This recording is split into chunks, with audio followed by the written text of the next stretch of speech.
Thank you. Good. Well, first of all, we officially will do apologies for absence. So there's just one, is there? Yes, Councillor Salt is not present, Chair. Do we need to do a roll call? What we usually do in our council I suppose meeting. the issue is, Chair, is that there are 2 new members, although I think you've actually seen beforehand, and the details are on the screen there. So if members are comfortable, then you could just go straight on to apologies for absence. I think we know everybody, don't we? Sure. Yeah, yes. It's just for anybody who's live streaming, it's just to make sure that we are here. But, in terms of this, Chair, all the members are here. In terms of, if you move on to apologies, the only we've got an apology from Matt Broughton, who's unable to attend the meeting today, the officer from the Joint ICT Service. Okay, thanks, Alan. Any declarations of interest in items on the agenda? None have been received, Chair. No. Okay, so we'll move on to item 3, the minutes of the last meeting. Has everybody read the minutes? Is everybody happy with them? Do they want to make any changes or? They look Nobody. really. I'll move them. Thank you. Can we have a second, please? I'll second them, Chair. Okay. Shall we vote by hands up, Alan? Yes, thank you, Chair. Yes, that's unanimous, Chair. Good, thank you. Item 4 is the quarterly report of the Joint ICT Service, quarter 4, 2020 to 21, January to March, 20 to 21. That's pages 7 to 30 in the pack.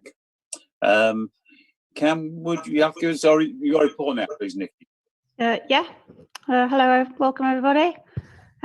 Just want to provide a summary of the quarterly service report for the Joint ICT Service for quarter 4, which covers the period of January this year to the end of March. Most of you will be familiar with the format. I know we've got Councillor Parkin and Councillor Kenyon have joined us recently. So I'll just go over an overview really without going into too much detail for you, but obviously ask questions as and when you would like. The first 2 graphs show the number of service requests and incidents that the service has received over the quarter. Key points to note with this is that the total number of incidents and service requests raised remained high throughout the quarter. The trend is decreasing slightly. The service is receiving on average 10% additional calls per month compared to the pre-COVID figures. This is down from 18%, which was seen in the increase from last quarter. The next 2 graphs show the number of outstanding calls. These are ones that are yet to be resolved.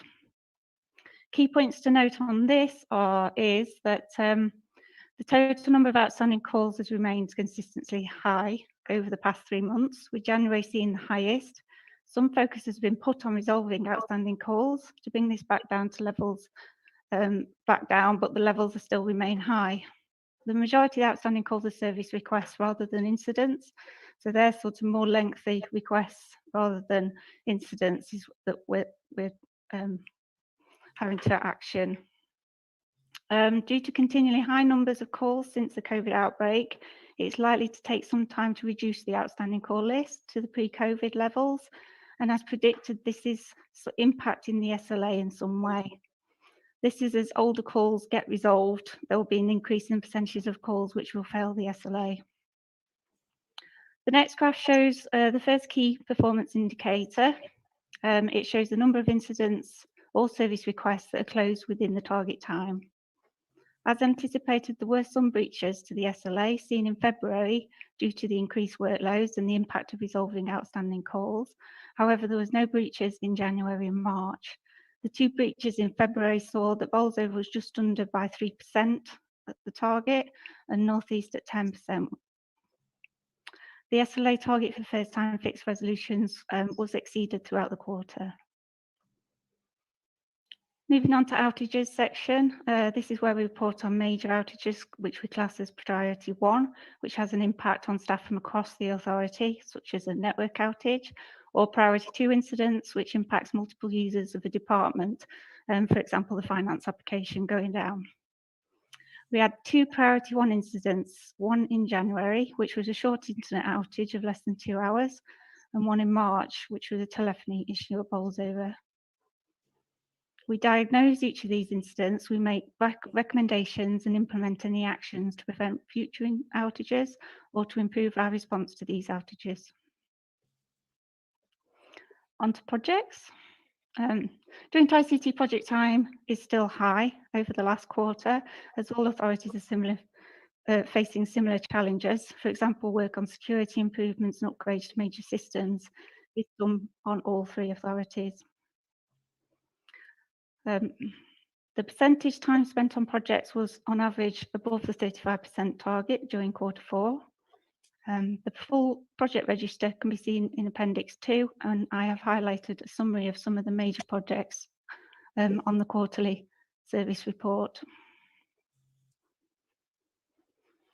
Next, go on to the Joint ICT budget for the financial year 2021. That's shown on the report. The Joint ICT service budget was underspent last financial year by just under £80,000. The reasons for this were due to delays due to internal recruitments. The termination payment was completed early due to legislative changes, and there was a vacant 0.5 service desk post. Also reduced travel costs due to agile working, vacant senior application developer post, and the variable income that we get from overtime costs, which are billed to the appropriate authority. I would like to ask the committee members to recommend what happens to the underspend. We normally do this at the end of the year. And the options being, option 1, return the proportionate underspend back to each authority, or option 2 would be to reinvest the money back into the joint ICT service.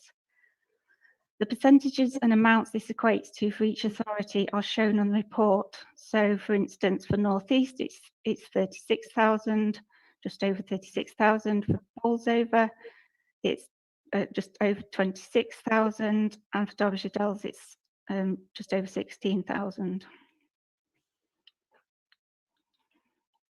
My recommendation would be to reinvest the money back into the service for the following reasons.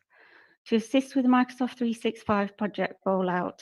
The Microsoft 365 project requires much resource to be dedicated to it to implement the rollout successfully and in a timely manner to all three authorities. We're recovering from the additional demands placed on the service due to COVID-19 and the requirement to work in a more agile way. We would therefore like to consider using some of the underspend to invest in consultancy or temporary resources to assist with the Microsoft 365 project. Also, we would like to invest in products and services which will enhance the security of the ICT services.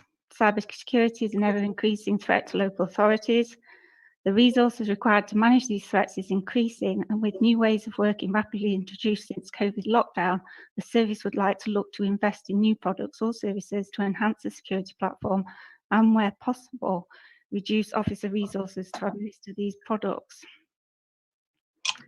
As all three councils face similar challenges, the reinvestment proposals above will be expected to be proportional to the number of people being supported, and therefore it would make sense to approach it as a joint investment from the joint ICT budget rather than individual client budgets. Any additional proposals to invest the money will be brought to the committee for recommendation before pursuing. Therefore, I would like to like the committee members to advise which option they would recommend. Either option 1, return the proportionate underspend back to the authority, or option 2, reinvest the money back into the service. I'd move, Chairman, that we reinvest it. I mean, it only saves us paying it out next time, don't it? Keep it in. Do we have a second for that? I'll second that, Chair. Thank you, Karen. Karen, can I ask you a question? This refund we were expecting at Derbyshire Dales is 16,000. Have you got that in your budget as yet, or? No, we haven't budgeted for anything to be returned. It would be a bonus, and I would support option 2 if I was asked. Yeah. Okay, that's to retain it. To leave it in the. Yeah. Okay. Good. Well, I think we should. Shall we have a vote on that, Alan? Yes, Chair, if members are comfortable with that. Can it be just hands up, or do you want to go around each? So again, just to be clear, that the motion is that the underspend should be reinvested in the joint ICT service, with any specific proposals then being brought back to the committee for consideration before final agreement by the host councils. Is that the essence of it, Nikki? That's it, yeah. Yeah, if you agree with the first two proposals, it's just that if I wouldn't want to sort of delay it. If we were to invest it in the Microsoft 365 project or in a security product. I mean, I'm happy, you know, if I can send it by email. I'm not sure what the procedure is. If I can send it by email and everybody approves it, then fine. Yeah, Nikki, can I ask how much of the 79,000 would be needed for that? I'm not totally sure. I wouldn't expect we're actually speaking to vendors at the moment to find out what the increased costs will be for the security that we need. And regarding the Microsoft 365, I think it would perfectly be enough to cover it, but I can always come back later if that's the way you prefer to do it. Yes, I think that would be best. Yeah. Okay, so it's been moved and seconded, so we'll have a vote. Is it vote by hands, Alan? I think so, Chair, if members are comfortable with that. So this is voting for.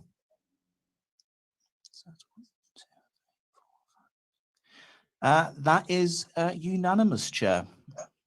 Good, thank you. Well, thanks for that, Nikki. Are there any other questions for Nikki, please? Yes, Chair, I'd like to just ask a question, if that's okay. That's fine, yeah. Nikki, looking at the response figures and the charts, it occurs to me that the agile working of the staff during lockdowns and agile working, shall we say, may have impacted, and the type of calls you're getting could also have been impacted by the fact that we are using agile working. Are you able to attribute any of those extra calls that you might have received from home workers, shall we call them, to any of the blips in the chart?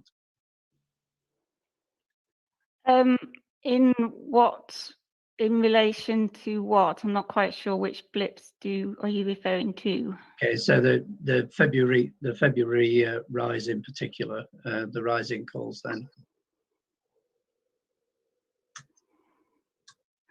Not that I'm aware of.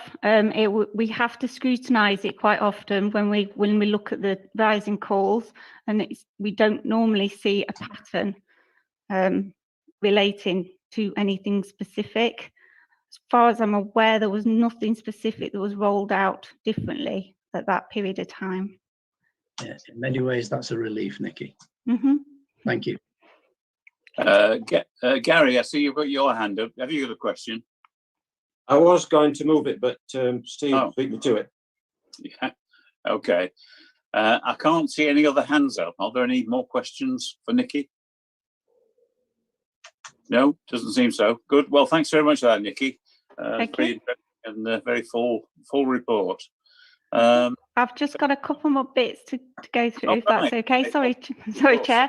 I thought it was appropriate to mention that recommendation whilst we were talking about the budget. There's just a couple of bits I'll just go through. I won't keep too long.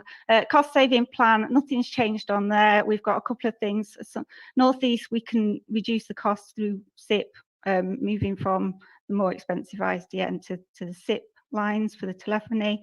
At the moment, it's been delayed a little bit because of resources, and also because it's dependent on other projects such as new firewall and the internet link. There's also the internet link, which will result in some savings, but not till later on in the year. Security report, there was nothing. No reportable security incidents logged. I can provide an update on the phishing training exercise, which we spoke about last year, but it had to be postponed due to the impact of COVID. We have the technical infrastructure set up. We are managing some campaigns at the moment, and hopefully I'm expecting that I can bring an update to the committee on the next quarter on how successful it was, etc. In the meantime, we continue to provide additional training or send out emails when we become aware of specific targeted phishing attacks that come through. Service development, despite the additional demands placed on the service since last March, the feedback from user group service managers and senior management has been very positive and complimentary. The biannual joint ICT user survey was conducted at the beginning of this year, and the overall user satisfaction results were all about above 80%, the 80% target. They're shown at the bottom of the report. So for Bolsover, we got 85% overall satisfaction. Derbyshire Dales was 97%, North East 96%, and Ricknold Homes was 90%. This is a fantastic achievement considering the challenges we've been faced since March last year, and the large-scale changes that we've had to make on how people use technology, which has enabled many roles to effectively work remotely. I think this is credit to the dedication of the team. They have ensured that we've been able to provide an excellent service. We're going to collate all the responses from the user survey to develop a user survey action plan, and that will be used to continue to improve the service further. That's it from me. Thank you. Thanks very much, Nikki. I'll ask you again, are there any more questions about the second part of Nikki's presentation? Councillor Kenyon's indicating, Chair. Okay. Councillor Kenyon. I'd just ask, is the recruitment still on hold for the, and if so, why, for that developer? That's Kristen's post. So unfortunately, Kristen's not here at the moment. I think there was some HR issues with it, but I'd have to get back with a proper answer because it's not the post that in my team. I'll check with Kristen, thanks. Yeah, it may be that I may have worded it slightly. It might not be that it's on hold. It's there's something that's holding it up. I can't see any more hands up. Are there any more questions for Nikki? No, sounds not. Well, thanks again, Nikki, and sorry for cutting you off. No problem. Thank you all. Right, so the next item, urgent items, Alan. Have we got anything? I've not. Sorry, Councillor Lilly, have you indicated? Yeah, basically, just like to apologise for late coming in. I've been having trouble logging in, and it keeps throwing me back out. So if I disappear, I'm having a little problem. Okay, thanks. Thanks for letting us know. So we're urgent items, Alan. Did you say the word? I've not received any, Chair. No. Okay. So the last item is the date and time of the next meeting. Have we got a date in yet? Or? We've sent some. To apologise there. We sent some meeting requests round. I think the first one that you should have received would be for the 5th of July, which would then be the annual general meeting of the committee. Okie doke. So we changed chair then, don't we? Yeah, at that point, North East Derbyshire would take the chair, and Bolsover would be the vice chair nominee. Now, as members are aware, the position's going to change in terms of virtual meetings. So as things stand, we'd be looking to arrange that meeting as a physical meeting at one of the 3 councils. Now, if you remember, prior to the COVID lockdown, the pattern was that we would actually hold it basically in rotation at each of the councils. I would suggest, well, I think that the next one on the list, albeit there's been a year's gap on that, would be Bolsover. Would members be comfortable with that? Again, we would need to actually check the availability of the chamber and such like matters. Sorry, Chair, Councillor Kenyon's indicating. Yeah. Yeah, Councillor. Sorry, thank you. You might have had this discussion in a previous meeting about, do we want to try to continue with virtual meetings? My personal preference will be mostly yes, but with the occasional physical meeting. But as I understand it, it would have to be an informal meeting unless they change the legislation. And I just wonder what's the number of meetings that we formally have to have as a board? Is it? Well, at the moment, I think actually the committee decided it wanted 4 meetings during the course of the year, but that could be changed. I think the only thing that you really need to do would be to have an annual meeting. Yeah. So the next meeting is 2 o'clock on the 5th. Yeah. Is that right? 2 o'clock on the 5th. Bowls over. Yeah. Chair, can I just touch on the virtual meeting point Councillor Kenyon's raised? Yeah. The appeal was lost, and the fact is that they've dictated that government have got to provide primary legislation for any future virtual meetings. So as you touched upon, the only way you could have virtual meetings is informally. We've chosen not to do that at Derbyshire Dales because we didn't feel it gave any benefit. It doesn't get a decision out, and so we've gone delegated. We're very, very hopeful that the infections won't rise in this country, but I think we have to give a caveat that we have to watch that situation. I mean, again, I think we'd need to discuss outside of the meeting in terms of the wider response to the development. But I mean, it would be possible, because this happens in other bodies, where we would actually just go and become an informal meeting, and the quarterly service report and any other issues were dealt with that way. That obviously means that you wouldn't actually be able to take formal decisions, but we would in those circumstances still be able to report back what your views were. Yeah, is that okay, Gary? Yes, fine. I mean, it's down to joint decision, of course, but just in our perspective, and it's a situation that will change, I'm sure. Yes, Chairman, you're absolutely right. There is still a goodly way before the annual meeting, so we'll be further in touch with members on this. Yeah, well, I mean, this is July the 5th, so I think it's a date in June, isn't it, where the restrictions cease to apply? I believe that's the 21st of June, Chair. Yeah, so it should be okay for a physical one then.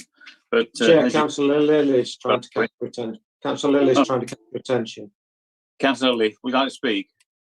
Yeah, basically it's just a question with respect to venues. Before we actually went on lockdown, we were having problems at North East Derbyshire in particular with the sound in the council chamber, and I requested at that time that we actually conduct the meetings in a position where maybe I can hear. On this situation, I can hear pretty much perfectly if everybody sort of keeps in line in only one speaking at once. But if we do go back into meeting up in situ, can you tell me, Alan, as the surround sound or the sound system being altered at North East, I understood that it was in the process, but I've heard nothing about it since. Yeah, as I understand it, Chair, there were some improvements which were in the pipeline. Obviously, I think they may have gone on hold as a consequence of the pandemic and essentially sort of the close down of meetings. I'll get that checked, but I would have thought that in the first instance, if we were to have wholly physical meetings, if the first of the meetings was to be at Bolsover, assuming it's available, then perhaps also then at at Derbyshire Dales, if that was available. That would mean that the third meeting was later in the year at North East Derbyshire, at which point hopefully the improvements would be well and truly made. So if members were comfortable with that? Okay, everybody happy with that? Yep. Good. So we've got the date and time fixed, and we'll find out later whether it's physical or another method of virtual. So that's the end of the agenda. Thank you very much, Nikki, for your presentation. Thank you for councillors for attending and participating, and thanks, Alan, for organising. Thank you, Chair. Good night. Yes.